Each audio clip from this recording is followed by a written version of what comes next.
Olá pessoal, sejam bem-vindos a mais um vídeo.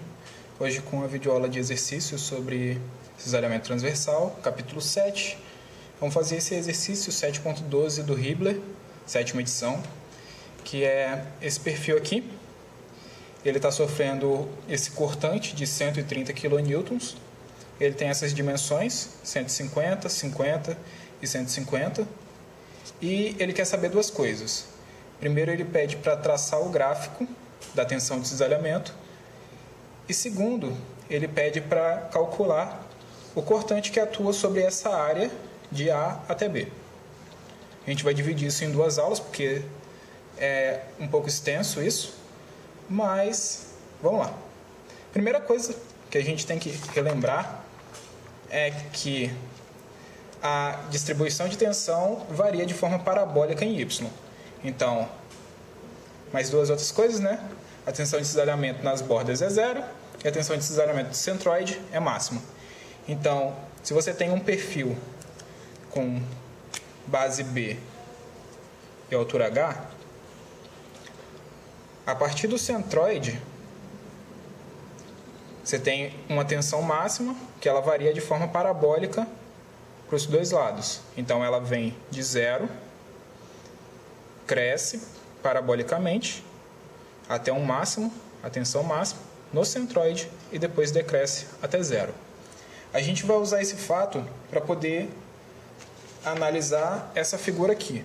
Por mais que ela não seja quadradinha perfeita, só base vezes altura aqui, dá para fazer uma adaptação disso e calcular de forma bem simples como a tensão varia nesse perfil. O gráfico dessa tensão, ela vai ficar mais ou menos assim.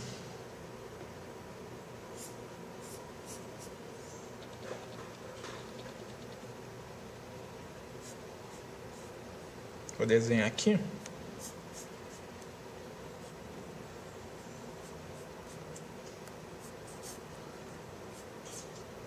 É basicamente isso aqui.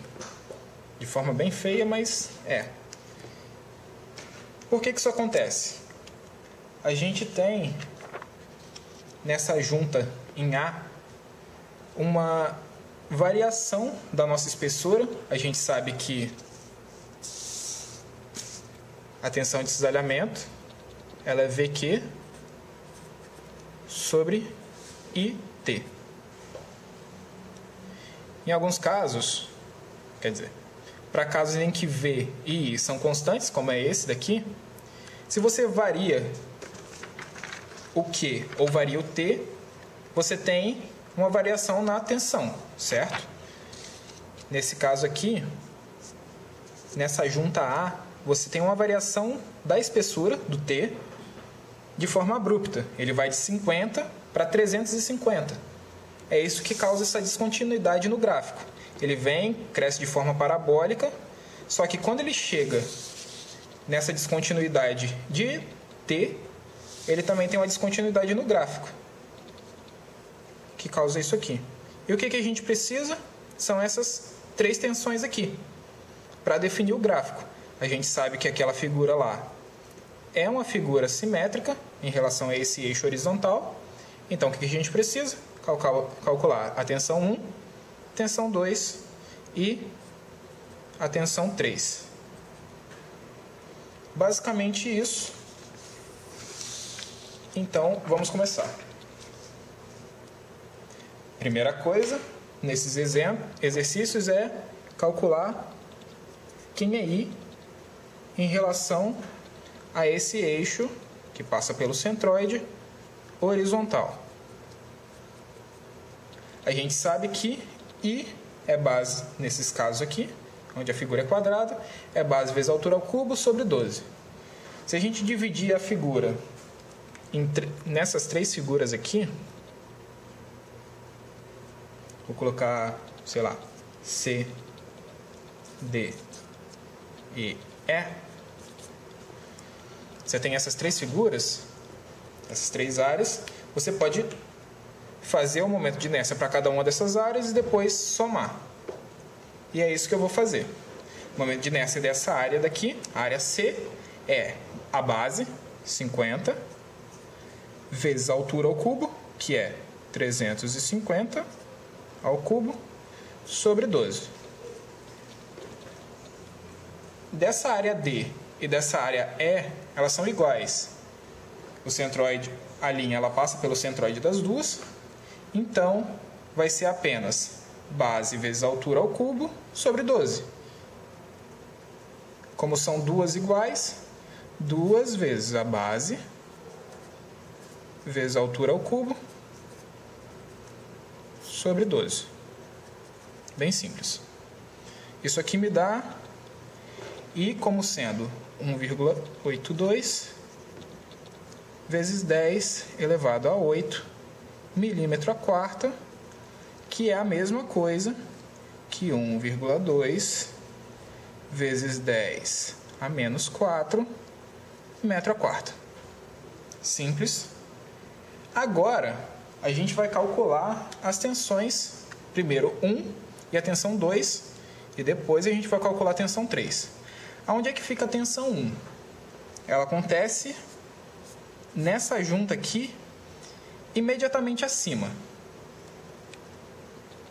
Aqui em cima. Não tem nem meio milímetro. É literalmente imediatamente acima. Então, para isso, você usa T como sendo 50 milímetros. Já no caso da outra, a gente usa T como sendo 350 milímetros, porque ela vai estar imediatamente abaixo. Esse aqui é o caso 1, esse aqui é o caso 2. Certo? Para calcular a tensão, a gente precisa de V, Q, I e T. E a gente tem V, a gente tem que é 130 kN. O T, a gente tem, no caso de 1, é 50. Falta o Q. Q de 1, a gente pode calcular como sendo o Y barra da área acima. Quem é a área acima? A gente está pegando esse ponto aqui. Então, vai ser essa área aqui. É o Y barra dessa área até o centroide da nossa área aqui. Vezes a área dessa área acima, que a gente chama de A'. E como é que a gente vai fazer isso? Y barra, ele é essa distância aqui, 25, mais a distância da junta até o centroide, que é metade disso aqui. Metade de 150 é 75. Então, esse Y barra aqui é 100 vezes a área, que é 50 vezes 150.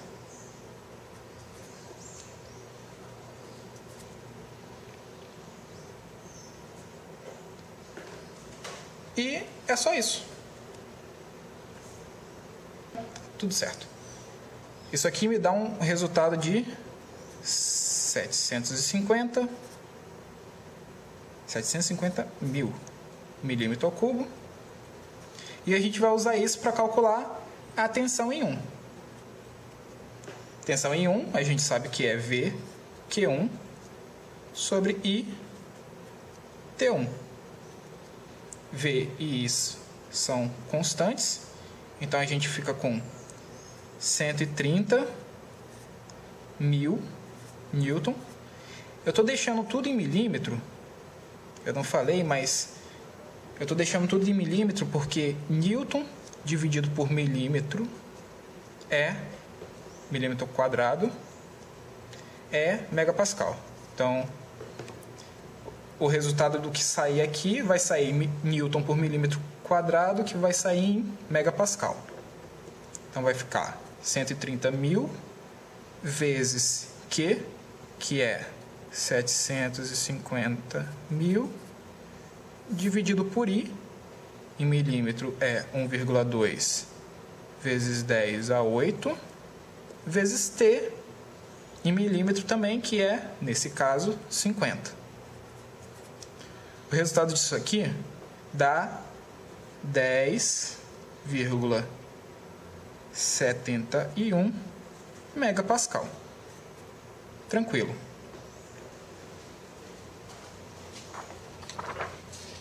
A gente vai fazer o quê? Calcular quem é a tensão em 2 e quem é a tensão em 3. A tensão em 2, a gente lembra que vai ser imediatamente abaixo dessa junta. Então, a área acima vai ser a mesma área de 1. Logo, eu posso usar o mesmo Q. Porém, a única coisa que vai variar vai ser o T. O T de 1 é diferente do T de 2. Como 2 está imediatamente abaixo da junta, você tem que 350 a espessura dessa área aí. Então, vamos lá. Tal de 2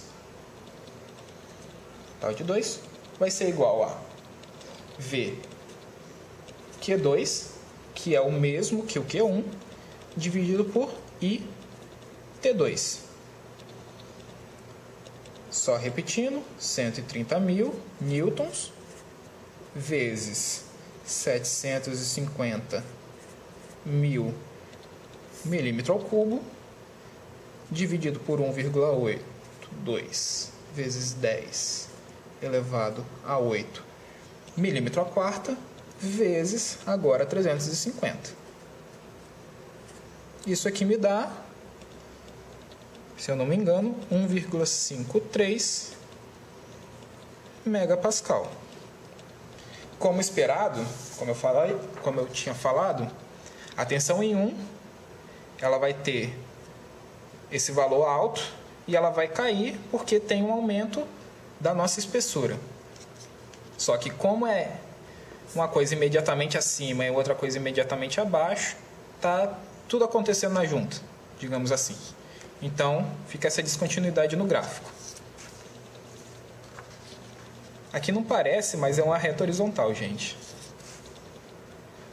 Então, agora tal de 3. Tal de 3 já é um negócio um pouquinho mais complicado, porque a área acima de 3, que estaria no centroide,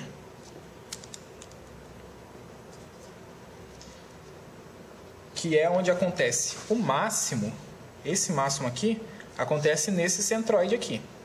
Esse máximo que não é máximo, só é máximo aqui, né? Mas aqui, máximo local. Esse ponto 3 aqui está no centroide. Então, a área acima dele é toda essa área aqui acima. Então, a gente tem que calcular um novo y barra e o t vai ser o mesmo de t2. Para calcular y barra e a área, a gente tem que o Q de 3, que é o y barra, vezes a área, a linha de 3, né?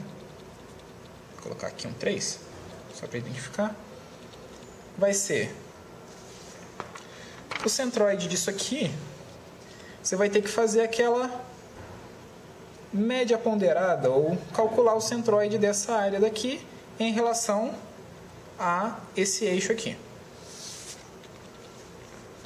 Primeira coisa, como é que faz isso? Vai ser o centroide dessa figura aqui, vezes a área dela, mais o centroide dessa figura aqui, vezes a área dela, a distância do centroide, vezes a área dela, dividido pela área total, certo? Então, a distância da área de baixo vai ser 25 dividido por 2, 12,5, vezes a área dela, que é 350, vezes 25. Mais a distância do centroide dessa areazinha aqui, a gente já calculou que era 100. Então, vai ser 100 vezes essa área, que é 50 vezes 150.